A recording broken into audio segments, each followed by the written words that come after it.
Hey everyone, I have missed you all.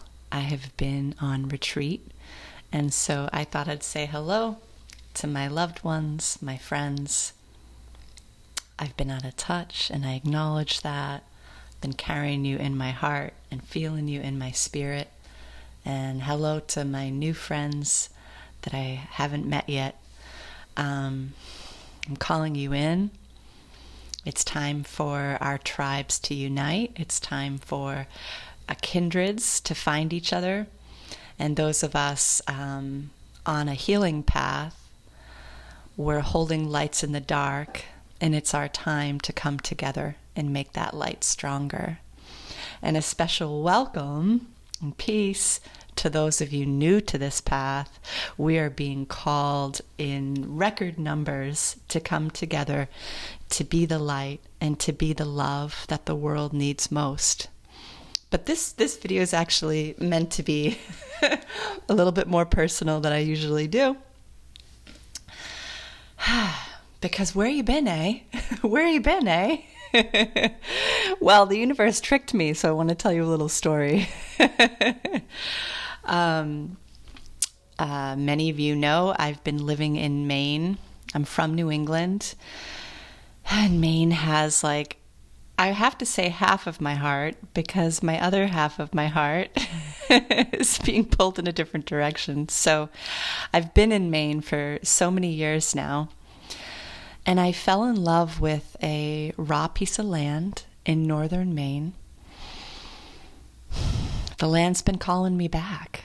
I see us, I feel us as a collective coming back into communities, making our own food and supporting that local business, knowing their name, not having a huge piece of that, the money, or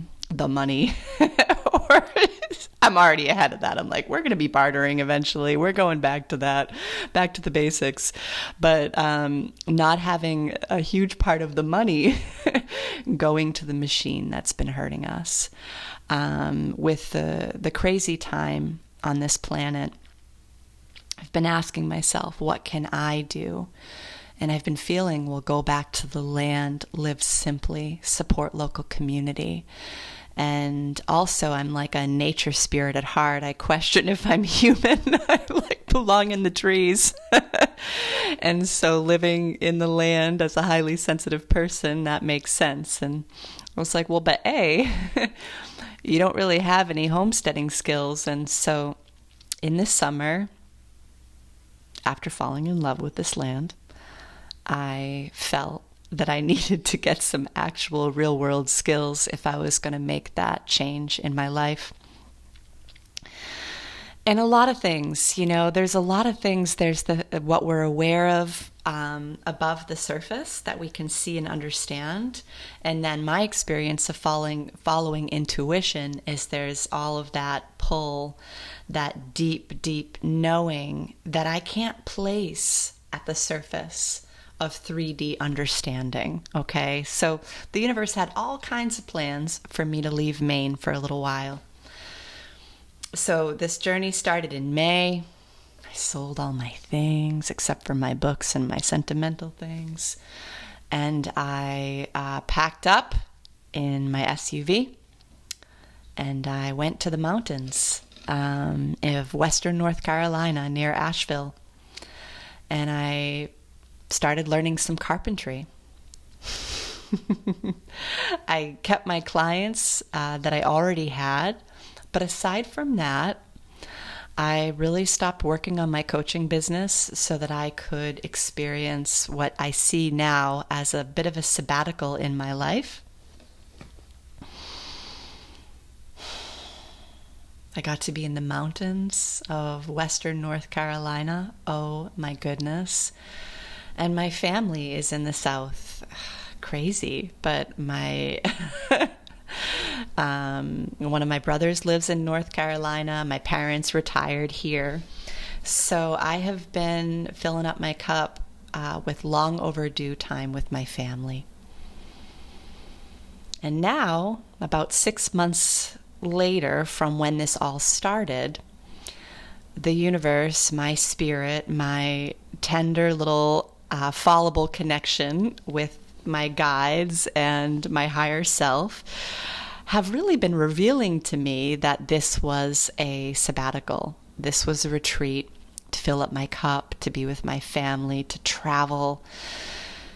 And in my, experience learning carpentry, as much as I'm very excited still to homestead, be on the land, and support the movement of us all coming back to a more beautiful and connected way of life, which I see and feel so much for all of us. But within all of this journey, my spirit has emphatically been telling me, honey, you're a coach. They don't really actually say the word coach. That's a strange little Western attempt at language.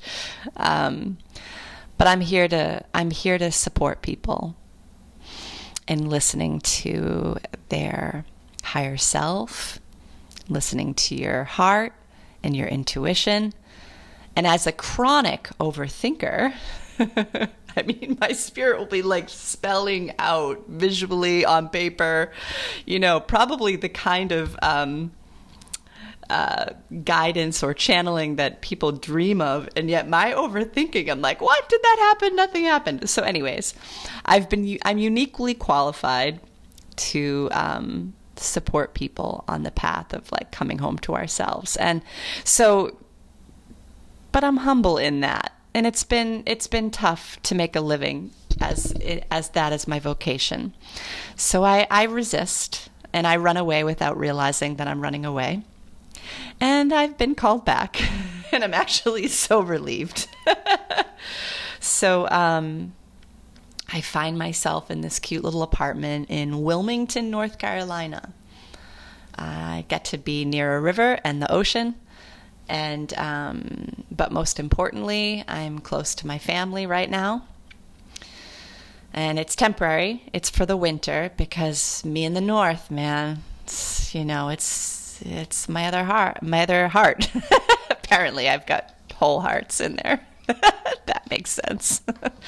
So I just wanted to say hello, tell you all I love you, offer some solidarity for these absolutely crazy times to be alive. Often right where the poison is grows the remedy. We see that in nature. And as dark, polarizing, and just effing horrible as it is out in the 3D world right now, the coming home to ourself and that connection with spirit, with our higher selves, the potential to have that union with yourself, with your inner knowing, is stronger than ever. And your ability to go faster, not that it's about speed, but there is an opportunity for this no longer to be dense, for this no longer to take years to feel really grounded with the center of who you are. This has been, we've been evolving to this point.